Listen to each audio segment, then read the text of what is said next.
Саламатсыздарбы урматтуу ага эжекелер жана окуучулар. Анда Кыргызстандын көлдөрүнө саякат сабагыбызды баштайбыз. Балдар, баарыбыз автобуска түшүп, орундуктарга орун алып жайгашып, география предметине керектүү атлас, окуу китеп, жалпы эле окуу куралдарын даярдап, көңүл коюп, угуп жана жазуу менен бирге сапарга жол тартабыз. Анда кеттик. Балдар, силер суу жөнүндө макалдарды жана ырсаттарын билесиңерби? Анда төмөндөгү макалдарды улагыла. Суу өмүрдүн булагы. Суу сыйлаган зор болор, суу кордогон кор болор. Тоону ташты суу бузат, адамзатты тил бузат. Аккан арыктан кайра суу агат. Эл башы болгуча суу башы бол. Азаматсыңар балдар, силер макалдарды да, ырсаттарын да билесиңер деп ойлоймун. Анда бүгүнкү сабактын темасы Кыргызстандын көлдөрү. Сабактын максаты: балдар, силер Кыргызстандын көлдөрү боюнча маалымат аласыңар. Кыргызстандын көлдөрүн картадан аныктап, контур картага жазганды үйрөнөсүңөр. Сууну сарамжалдуу пайдаланууга тарбияланасыңар. Анда Кыргызстандын көлдөрү боюнча кыскача маалымат алабыз. Кыргызстанда көлдөрдүн саны 500дөн ашык. Көлдөр пайда болушу боюнча бөгөлгөн, чуңкурлардагы жана аралашма жол менен калыптанган болуп 3кө бөлүнөт. Анда балдар, атластан контур картага төмөндөгү көлдөрдүн эң ири көлдөрүн контур картада кайсыл жерде жайгашканын аныктап жазып алабыз. Анда баштадык. Ысык көл, Соң көл, Чатыр көл, Сары челек, Ай көл, Кара Токо көлү, Кылаа көл, Капка таш көлү, Кара суу көлү, Кулуун көлү, Таш булак көлү, Көл суу көлү, Көл Үкөк көлү, Көл Төр көлү, Ала көл, Мерспахер көлү, Сары көл, Жуукчак көлү, Өкүргөн көл, Жашыл көл, Кашка суу көлү жана Бешташ көлү. Балдар, силерди мен контур картага төмөндөгү көлдөрдү жазып алды деп ойлоймун. Анда биз Ысык көлгө келип жеттик. Ысык көл боюнча маалымат алабыз. Ысык көл биздин Кыргызстандагы эң ири жана Кыргызстандын бермети болгон көл болуп эсептелет. Көл Ысык көл облусунда орун алган. Түндүгүнөн Күнгөй ала тоосу, түштүгүнөн Тескей ала тоосу курчап турат. Жана көлгө жайкысын көптөгөн туристтер келип эс алып кетишет.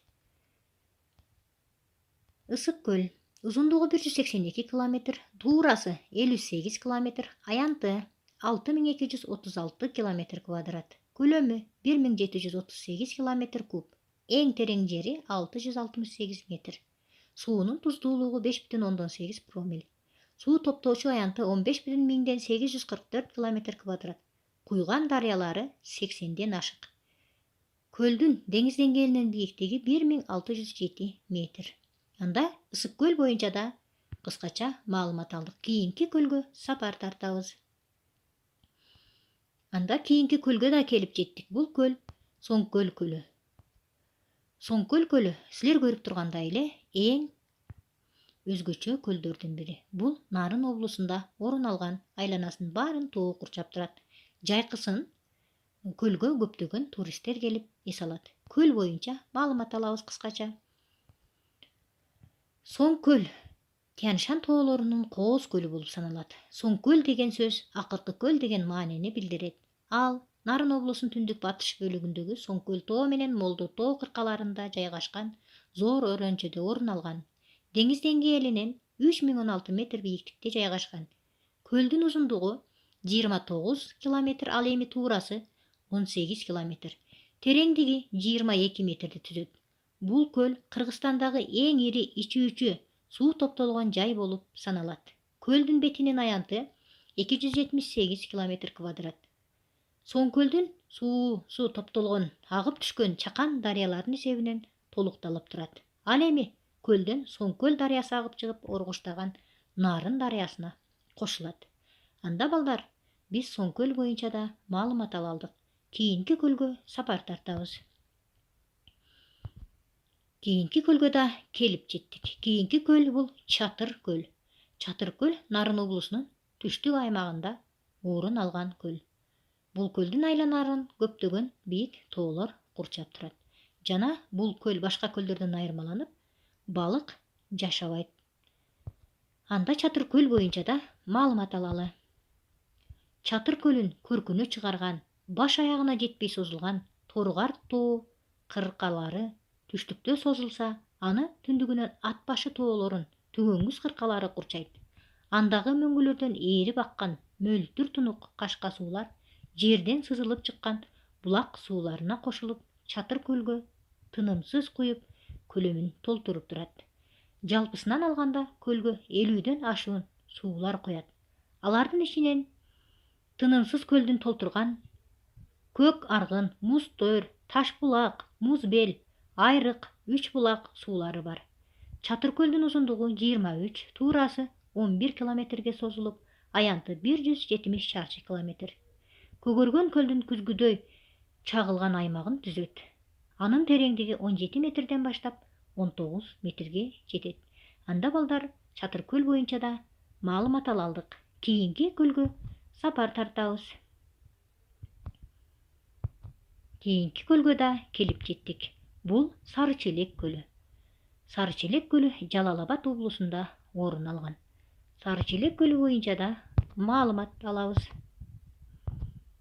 Сары Челек көлү Тоскол, Тоскол ата, Чаткал кырка тоосунун, Ат ойнок кара кырка тоонун такалган жеринде Кожо ата суусунун алабында жайгашкан.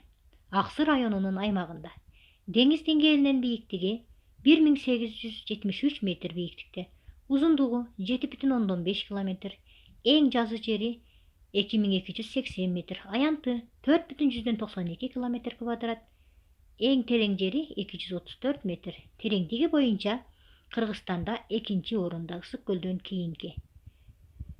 Көлдүн жээги көбүнчө тик, жардуу, булуң буйткалуу. Сары Челек жер титирөөдөгү эбегейси зор көчкү өрөөндүн таманында бөгөп калганда пайда болгон. Ошондуктан көлдүн формасы тоо өрөөнүнүн формасы кайталап узатасынан жатат. Көлгө Сары Челек суусу куюп, андан Тоскол суусу агып чыгат. Көлдүн түбүндөгү жаракалардан булактар чыгат. Сары Челек көлү боюнча да балдар кыскача маалымат алдык. Кийинки көлгө сапар тартабыз. Кийинки көлгө да келип жеттик. Бул көл Мерспахер көлү. Мерспахер көлү мөңгүлөрдүн арасында жайгашкан Ысык көл облусунун чыгыш тарабында орун алган көл болуп эсептелет. Көл боюнча да кыскача маалымат алабыз.